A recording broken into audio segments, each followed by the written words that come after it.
Ito mga kabebang, nag-imbento na naman ako ng bake merienda. So, oatmeal siya na may kamoting bagen. Yan. Inirir ko, tapos inilagyan ko ng gata ng nyog. Yan. Yung nakatetrapak lang. Siguro 200 ml lang yan.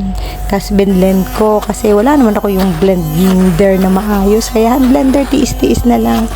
At least maduro kahit pa paano. Nilagyan ko na rin siya ng 2 egg. Para medyo mabango-bango naman. Nakakabango din yung egg na yan, no? And then, yung ginamit ko dyan sugar is yung gatas na malapot. Condensed milk. Yun ang ginawa kong pinaka-sugar niya. At, syempre, nilagyan ko siya ng butter.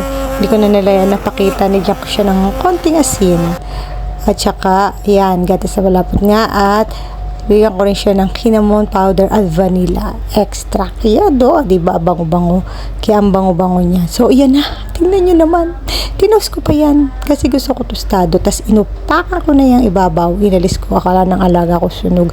Kundi yan sunog. So, habang tosta, ay, inupakan ko na. Akala nyo, tinigilan ko. Siyempre, yan ang kinalabasan. Nilinis ko yung ibabaw. And then, hiniwa-hiwa ko yan. After kong hiwa-hiwain, yan, itinabi ko sa container. Tapos, na kinabukasan, inilagay ko ulit siya sa oven. Para naman maganda. So, yun lang mga kabebang. Kain tayo. Yum, yum, yum.